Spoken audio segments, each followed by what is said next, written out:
আপনারা কি জান্নাতে যেতে চান? আসলেই চান কিনা? তবে জাহান্নামের গাড়িতে উঠে জান্নাতে যাওয়া যাবে? যাবে না তো। ঢাকার এক ছেলে বাড়ি বিয়ে করেছে কুমিল্লা। বিয়ের পরে মেয়ে শুধু শ্বশুর বাড়িতে থাকে। এলাকার যুবকরা বলতেছে, বেটা বিয়ে কি তুই করছিস না তোরে করছে? বিয়ে কি তুই করছিস না তোরে বিয়া করছে? তোর বউ খালি শ্বশুর বাড়িতে থাকে কেন? দিছে প্যাঁচ লাগাইয়া, আর কি প্যাঁচ লাগানো যাকে বলে, ফেনী নোয়াখালীর ভাষা কয় ক্লিকবাজি করছে। দিছে ক্লিকবাজি করে, দিছে ক্লিক লাগাইয়া, ভেজাল লাগাইয়া, জামাইয়ের মাথা গরম। হ্যাঁ, আমারে মানুষ অপমান করে, প্রাইভেট কার একটা নিয়ে গেছে শ্বশুর বাড়িতে। বউরে বলতেছে উঠো, গাড়িতে উঠো, আজকে এক জায়গায় বেড়াইতে যাবো। স্ত্রী বলতেছে হ্যাঁ তাইলে তো ভালো, চলো। স্ত্রী সেজে গুজে গাড়িতে উঠছে, জামাইও গাড়িতে উঠে দরজা জানালা লাগাইয়া ড্রাইভারকে বলতেছে, ড্রাইভার সোজা যাত্রা বাড়ি চলো, আমার বাড়ির দিকে। বউ এবার কান্দা শুরু, হ্যাঁ আমি শ্বশুর বাড়িতে যাবো না, তুমি না বেড়াইতে নিবা? কোনো কথা নাই, তুই তো যাবি, তোর বাপ দাদা 14 গোষ্ঠী যাবে, ঠিক না? আপনারা বলেন তো, গাড়ি তো চলছে, গাড়ি যাত্রা বাড়ি চলছে, গাড়ি যাত্রা বাড়ি। যতই বলুক ওই বউ যে আমি শ্বশুর বাড়িতে যাবো না যাইয়া কোনো উপায় নাই, কারণ গাড়ি তো শ্বশুর বাড়ির গাড়ি। মুসলিম জাতি আমরাও ঠিক জাহান্নামের গাড়িতে উঠে জান্নাতের আশা করছি, ঠিক না? গুনাহের গাড়ি, শিরকের গাড়িতে উঠে, বিদআতের গাড়িতে উঠে, কুফরির গাড়িতে উঠে জান্নাতের আশা করছি না না না। শিরক, কুফর আর বিদআতের গাড়িতে উঠে যতই বলবেন জাহান্নামে যাব না, তারপরেও ওই গাড়ি আপনাকে জাহান্নামে নিয়েই ছাড়বে। মুসলিম জাতি এজন্য ভালো করে লক্ষ্য রাখা দরকার, আপনার আমার টার্গেট ঠিক আছে কিনা। মুসলিম জাতি জান্নাতে তো যেতে চাই, আল্লাহও জান্নাত দিতে চান, তবে ওই জান্নাতের জন্য চেষ্টা করা লাগবে কিনা? জান্নাতের পথে চলতে হবে, জান্নাতের জন্য প্রচন্ড আগ্রহ থাকতে হবে। সহিহ বুখারী 2য় খণ্ডের কিতাবুত তাওহীদের ভিতরে একটা হাদিস পড়লাম। আল্লাহ রাসূল সাল্লাল্লাহু আলাইহি ওয়াসাল্লাম এক ব্যক্তির ঘটনা বললেন, ঘটনা বানোয়াট ঘটনা নয়, হাদিস থেকে। জান্নাতীরা জান্নাতে যাবে, জাহান্নামীরা জাহান্নামে ঢুকে যাবে। সর্বশেষ যেই ব্যক্তি জান্নাতে যাবে ওই ব্যক্তিটার অবস্থা হাদিসের ভিতরে তুলে ধরা হয়েছে। লোকটার চেহারা থাকবে জাহান্নামের দিকে ফিরানো। লোকটা আল্লাহর কাছে শেষ মুহূর্তে আবদার করবে, ইসরিফ ওয়াজহি আনিন নার। রব্বুল আলামিন, জাহান্নামীরা জাহান্নামে ঢুকলো, জান্নাতীরা জান্নাতে গেল, আমার চেহারা জাহান্নামের দিকে ফিরিয়ে রেখেছেন। আয় আল্লাহ, আমার চেহারাটাকে একটু জান্নাতের দিকে ফিরিয়ে দেন। আল্লাহ ওয়াদা নিতে আছেন, বান্দা তোমার চেহারা যদি জান্নাতের দিকে ফিরিয়ে দেই এরপরে আর কোনো আবদার করবা কিনা? বান্দা বলতেছে, লা ওয়া ইজ্জাতিকা, না আল্লাহ আপনার ইজ্জতের কসম, আর কোনো আবদার করব না। আবদার মাত্র একটা, কি? আল্লাহ জাহান্নামের দিক থেকে ফিরে জান্নাতের দিকে করে দেন। এই হাদিসটাকে বলা হয় মুসালসাল হাদিস বিদ্দিহ। কি তার মানে?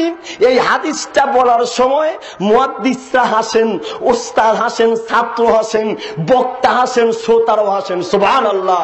হাসলেও জায়গা মতো সওয়াব আছে, আবার অজায়গায় হাসলে গুনাহ হয়, ঠিক কিনা? মিশকাতুল মাসাবিহের 168 নম্বর পৃষ্ঠায় আল্লাহর নবী সাল্লাল্লাহু আলাইহি সাল্লাম বলেন, ইন্না মিনাল মারুফি আন তালকা আখাকা বিওয়াজহিন তালাকিন।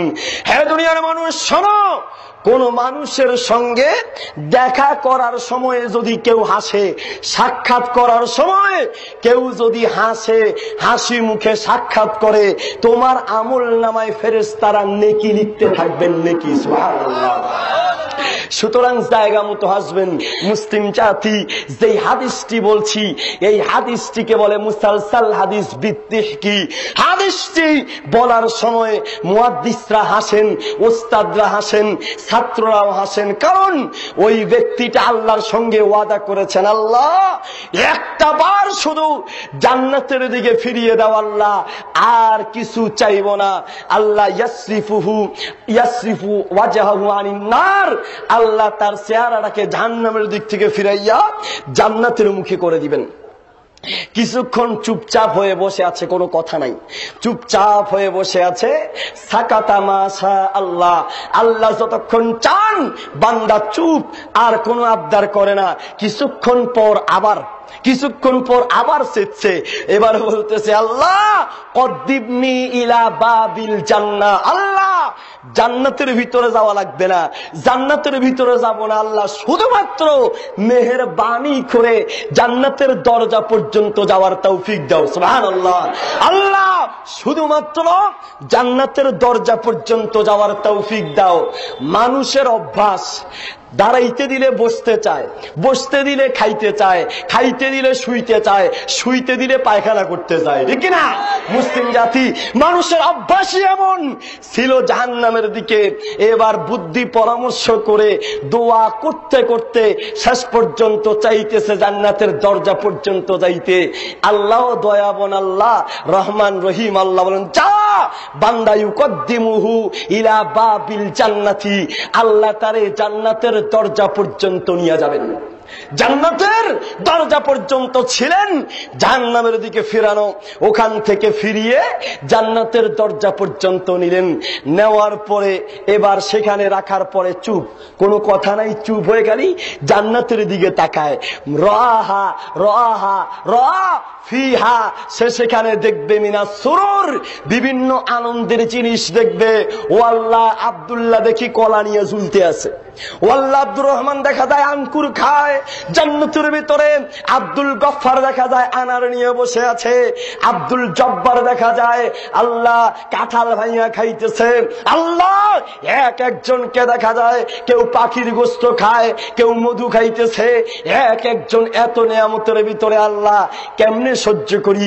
শেষ আবার আল্লাহর কাছে দোয়া করতে করতে এবার আবার আল্লাহর কাছে বলতেছে, আল্লাহ আদখিলনিল জান্নাহ, আল্লাহ দয়া করে জান্নাতের দরজা পর্যন্ত আল্লাহ মেহেরবানি করে আল্লাহ জান্নাতের ভিতরে একবার ঢুকাইয়া দাও। সুবহানাল্লাহ, আল্লাহ একটাবার শুধু জান্নাতের দিকে ঢুকাইয়া দাও, জান্নাতের ভিতরে ঢুকার তৌফিক দাও।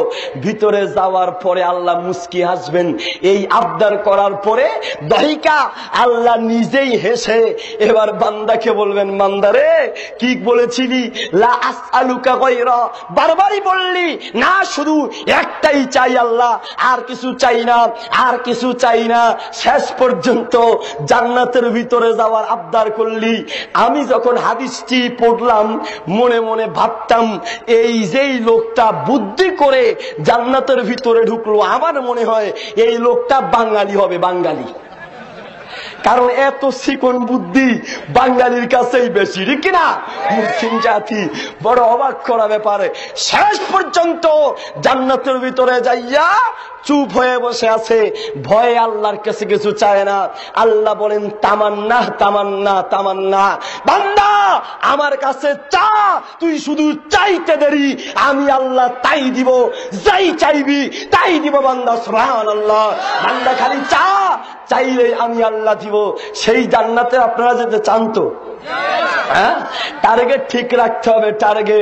টার্গেট যদি ঠিক না থাকে দুনিয়ায় বহু আমল করেও জান্নাত পাওয়া যাবে না। এই জন্য টার্গেট ঠিক রাখতে হবে। সুনান ইবনে মাজার 292 নম্বর পৃষ্ঠায় আল্লাহর নবী মুহাম্মদ সাল্লাল্লাহু আলাইহি সাল্লাম বলেছেন, সায়াতি আলান নাসি সানাওয়াতুন কদ্দাত, এই পৃথিবীর বুকে এমন একটি যুগ আসবে যেই যুগের মানুষগুলো হবে ধোঁকাবাজ, নামাজ পড়তে হয় 5 ওয়াক্ত। আর আমাদের দেশের মিস্টার শুক্কুর আলী খালি শুক্রবারে মসজিদে যায়, মিস্টার বরাত আলী শুধু সবে বরাতে মসজিদে যায়, মিস্টার কদর আলী শুধু সবে কদরে মসজিদে যায়, মিস্টার ইদু মিয়া ঈদ আসলে পরে পাঞ্জাবি টুপি লাগাইয়া বাপরে বাপ পুরা আব্দুল কাদের জিলানী আছে কিনা মুসলিম জাতি। এজন্যই বলছি আল্লাহর নবী বলেছেন এমন একটা যুগ আসবে যেই যুগের মানুষগুলো হবে ধোঁকাবাজ। আমরা যে কত রঙের ধোঁকাবাজ, বাস্তবতা না দেখালে বুঝবেন না। একটা নোট ছিঁড়ে গেছে, সিরা নোটটার নিয়ম ট্যাপ পাইলে ট্যাপ, ট্যাপ যদি না পায় ঘাম, ঘাম যদি না পায় মুখের স্যাপ দিয়া কোন রকম জোড়া লাগাইয়া সন্ধ্যার সময় দোয়া করে আল্লাহ কারেন্টটা নেও। কারেন্ট যদি যাইতে পারে নোটটারে বইটা নিয়া দোকানদারের হাতে দিয়ে বলে যান দিছি দোয়া করি খাইবেন ভিক্ষা করি। মুসলিম জাতি ধোঁকাবাজ কাকে বলে? মেয়ে দেখতে যাবেন, মেয়ে দেখতে যাবেন পাতিলের তলার মতো কালো পোড়া মরিচের মতো, এই কালো মেয়েটারে দেখতে আসবে শুনে বিউটি পার্লারে পাঠায়, বিউটি পার্লারে নিয়া ফেয়ার এন্ড লাভলি খাওয়াইয়া আলট্রাসোনো ক্রিম যা আছে মারো ডলা হেইও আরো জোরে হেইও ডলতে ডলতে কালো মেয়েটারে সাদা বানাইয়া জামাই সামনে উপস্থিত করে। জামাই তো দেখে বেহুশ, মেয়ে দেখলাম না জান্নাতি হুর দেখলাম, বিয়ের জন্য পাগল। বিয়ের পরের দিন যখন হাত পা ধুয়ে সামনে আসে জামাই তো এবার বেহুশ। বিয়ে করে কি সুন্দরী আনলাম না বান্দরী আনলাম কিছুই তো বুঝতাম না। ধোঁকাবাজ কাকে বলে? ধোঁকাবাজ ছেলে দুইটা, একটা দেখা বলছে হুজুর নিয়ত করেছি এটাকে মাদ্রাসায় দিব, আর একটা দেখা বলছে হুজুর নিয়ত করছি এটার স্কুলে দিব। যেটারে মাদ্রাসা দেওয়ার নিয়ত করছে ওটা ডান দিকে তাকালে মনে হয় বাম দিকে তাকাইছে, কানা বড়া ল্যাংরা লুলা যা আছে হুজুর নিয়ত করছি এটারে মাদ্রাসায় দিব। আর যেটার চেহারা চাঁদের মতো ফক ফক করে নায়কের মতো দেখায় হুজুর নিয়ত করছি এটার স্কুলে দিব। তুমি একটা পাক্কা ধোঁকাবাজ। মুসলিম জাতি মেয়ে দুইটা, বড়টা সুন্দর দিয়া দিছে স্যারের কাছে, বাড়িতে একটা কালো আছে কালো বাজারে চলে না, হুজুর নিয়ত করছি এটারে দিয়া দিব হুজুরের কাছে। সুন্দরটা স্যারের কাছে আর কালোটা হুজুরের কাছে। ধোঁকাবাজ কাকে বলে? মুসলিম জাতি তাই বলছি নামাজ সপ্তাহে একদিন বছরে একদিন নামাজ পড়ে মানুষকে বুঝ দেওয়া যাবে, আল্লাহকে বুঝ দেওয়া যাবে না।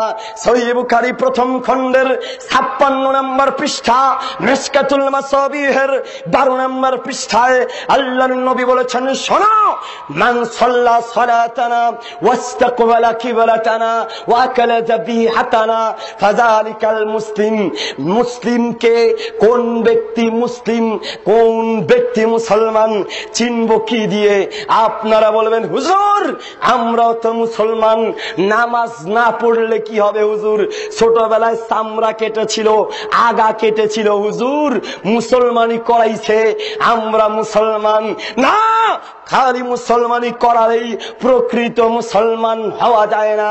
কেউ বলবেন হুজুর তাইলে গরুর গোশত খাইলে তো মুসলমান হওয়া যায়। আমরা তো গরুর গোশত খাই, খেতে খেতে শুয়ে যাই, শোয়ার থেকে উঠে আবার খাই হুজুর। এত গরুর গোশত খাই তারপরেও কি মুসলমান হই নাই?